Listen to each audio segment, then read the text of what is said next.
ஓம் ஸ்ரீராம ராம ராமேதி ரமே ராமே மனோரமே சகசிரநாம தத்துல்யம் ஸ்ரீராம நாம வராணனே. உலகம் யாவையும் தாமுழா வாக்கலும் நிலைபெறுத்தலும் நீக்கலும் நீங்களா அழகிலா விளையாட்டுடையார் அவர் தலைவர் அன்னவர் சரண் நாங்களே. எத்திர எத்திர ரகுநாத கீர்த்தனம் தத்திர தத்திர கிருத்தமாஸ்தகாஞ்சலிம் வாஷ்பவாரி பரிபூர்ணலோச்சனம் மாருதிம் நமது ராட்சசாந்தகம்.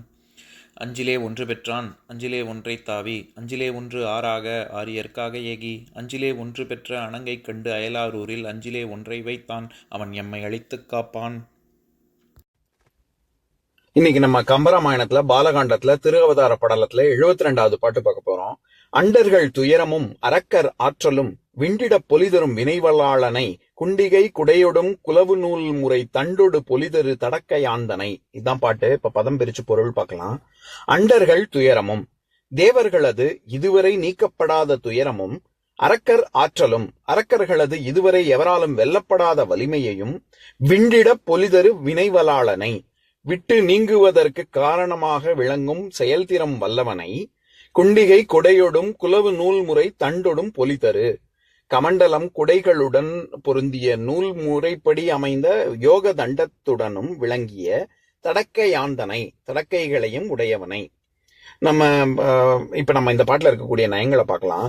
போன பாட்டுல எப்படி கண்களால் எதிர்ந்தனன் அப்படிங்கிறத கொண்டு கூட்டி படிக்கணுமோ அதே மாதிரி இந்த பாட்டுலயும் நம்ம போன பாட்டுல பார்த்தோம்ல, பிறங்குவாந்தனை மூர்த்தியாந்தனை அப்படின்னு, அதை தொடர்ந்து வினைவலாளனை தடக்கையாந்தனை கண்களால் எதிர்ந்தனன் அப்படின்னு பொருள் கொண்டு கூட்டி படிக்கணும். இதுல குண்டிகை அப்படின்னா கமண்டலம்னு அர்த்தம். நான் ஏற்கனவே சொல்லியிருக்கேன்னு நினைக்கிறேன். சமஸ்கிருதத்துல குண்டிகா அப்படின்னா கமண்டலம்னு அர்த்தம். அந்த கமண்டலத்தை ஏந்தி இருக்கக்கூடியது, அது மேல ஒரு வளைவா இருக்கும்ல. இப்ப நம்ம தூக்கு வாளி எல்லாம் பிடிச்சி தூக்குறதுக்கு வளைவு இருக்குல்ல, அது தன்னுள்ளே குடை கொண்டுள்ளதனால் இந்த குண்டிகை குடையொடும் அப்படின்னு சொல்றாரு. அதை பிடிச்சு தூக்கக்கூடிய குடையொடும் அப்படின்னு. குலவு நூல் முறை, இந்த இடத்துல நூல் அப்படிங்கிறது சமய நூல்களை குறிக்கும். சமய நூல்களின் முறைப்படி தண்டொடும் அப்படின்னு, அதாவது இந்த யோக தண்டம் திரிதண்டம் அப்படின்னு சொல்லுவாங்க. அந்த யோக தண்டத்தை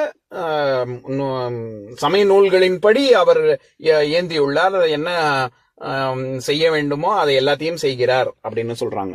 அதே மாதிரி அண்டர்கள் துயரமும் அரக்கர் ஆற்றலும் அப்படின்னா, அண்டர்கள்னா தேவர்கள், அரக்கர்கள், இவங்க இதுல இடைச்சொல் வந்தாலே ரெண்டுமே ஒரு சேர நிகழ்கிறது அப்படின்னு அர்த்தம். அதனால இப்ப இவர் ராமாவதாரத்துக்கு காரணமாக உள்ள வேள்விய இவர் நிறைவேற்றி கொடுக்க போறார்ல, அந்த வினை ஒரு சேர தேவர்களின் துயரத்தையும் நீக்கும், அரக்கர்களுடைய ஆற்றலையும் நீக்கும். ரெண்டும் ஒரு சேர நடக்குங்கிறதுனால அண்டர்கள் துயரமும் அரக்கர் ஆற்றலும் அப்படின்னு அந்த இடத்துல எண்ணுமை மாதிரி ரெண்டும் ஒரு சேர நடக்குது அப்படின்னு சொல்றாரு. விண்டிட பொலிதரு வினைவலாளன் அப்படின்னா, அப்பேற்பட்ட துயரமும் ஆற்றலும் விட்டு நீங்கும்படி பொலிதரு, அப்பேற்பட்ட ஒரு அந்த செயல்திறம் கொண்டுள்ளவன் அப்படிங்கிறதுக்கு வினைவலாளன் அப்படின்னு சொல்றாருல கம்பர்.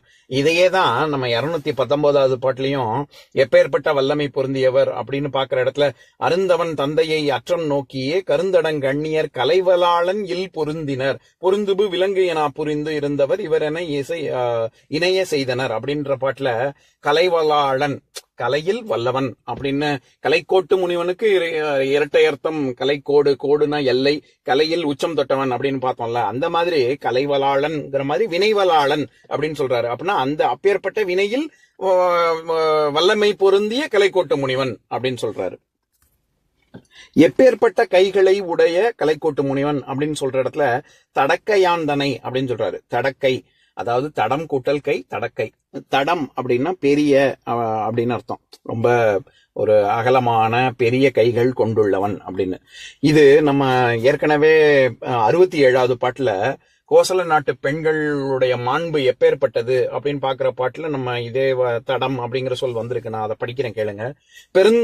பெருந்தடங்கண் பிறைநுறுதலாருக்கு எல்லாம் பொருந்து செல்வமும் கல்வியும் பூத்தலால் வருந்தி வந்தவர்க்கு ஈதலும் வைகளும் விருந்தும் அன்றி விளைவன யாவையே அப்படிங்கிற பாட்டுல பெருந்தடங்கண், அதாவது பெரிய அழகான பெரிய கண்கள் அப்படின்னு எப்படி தடங்கன்னு வருதோ அந்த மாதிரி தடக்கை, தடம் கூட்டல் கை, அது வந்து பெரிய கைகள் அப்படின்னு சொல்றாரு. இத ரொம்ப முக்கியமான விஷயம் நம்ம கவனிக்க வேண்டியது என்னன்னா, இவரு பொலிதரு அப்படிங்கிற அடை எங்க சேர்த்திருக்காரு அப்படின்னா, குண்டிகை குடையொடும் குலவு நூல்முறை தண்டொடும் பொலிதரு தடக்கையான் அப்படின்னு அவருடைய கைகள் எப்பேற்பட்ட பொலிவு பெற்றது அப்படின்னு பொலிதருங்கிற அடை தடக்கைங்கிற சொல்லுக்கு இது வந்திருக்கு.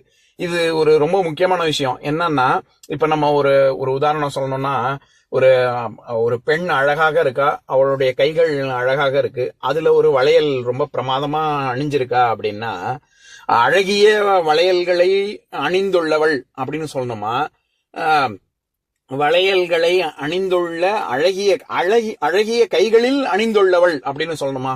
எந்த இடத்துல நம்ம அடை கொடுக்கறோங்கிறத பொறுத்து அவ கைகள் வளையல் போட்டதுனால அழகா இருக்கா, இல்லாட்டி அழகான கைகள்ல அந்த வளையல் சேர்ந்ததுனால வளையல் அழகா இருக்கா அப்படிங்கறது வித்தியாசப்படுது இல்ல. அந்த மாதிரி இந்த இடத்துல பொலிதரு, அதாவது குண்டிகை, இது கமண்டலம், அப்புறம் கமண்டலத்தோட குடை, தண்டு இது ரெண்டையும் கையில ஏந்திருக்காரு. ஆனா அவருக்கு பொலிவு எதுனால வருது?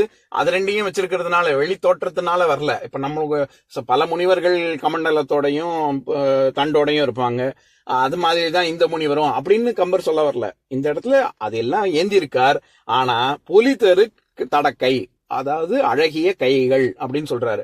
அதாவது நான் சொன்ன உதாரணத்துல எப்படி வளையல்களை அணிந்துள்ள அழகிய கைகள் கொண்டுள்ள பெண் அப்படின்னு வருதோ, அந்த மாதிரி இங்க பொலிதரு தடக்கையான், அழகிய கைகள் கொண்டவர். இவர் கைகள்னாலதான் அந்த அவர் ஏந்தியுள்ள கமண்டலத்துக்கும் இது தண்டத்துக்கும் பெருமை அப்படின்னு சொல்லாம சொல்றாரு. இப்ப நான் பாட்டை இன்னொரு தடவை படிக்கிறேன், கேளுங்க. அண்டர்கள் துயரமும் அரக்கர் ஆற்றலும் விண்டிட பொலிதரும் வினைவலாளனை குண்டிகை குடையொடும் குலவு நூல்முறை தண்டொடு பொலிதரு தடக்கையாந்தனை. இன்னொரு நாள் இன்னொரு பாட்டு பார்க்கலாம்.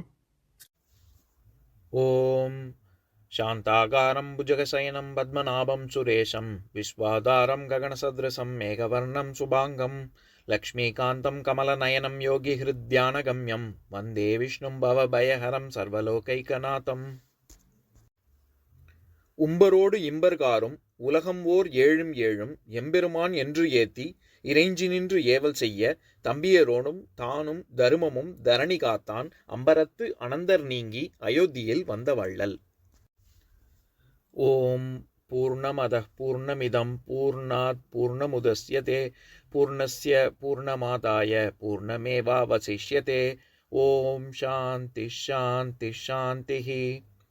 ஓம் சர்வேஷாம் ஸ்வஸ்திர்பவது சர்வேஷாம் சாந்திர்பவது சர்வேஷாம் பூர்ணம் பவது சர்வேஷாம் மங்களம் பவது. ஓம் சாந்தி சாந்தி சாந்திஹி. ஓம் சர்வே பவந்து சுகினः சர்வே சந்து நிராமயாः சர்வே பத்ராணி பஷ்யந்து மா கஷ்சித் துக்கபாக் பவேத். ஓம் சாந்தி சாந்தி சாந்திஹி.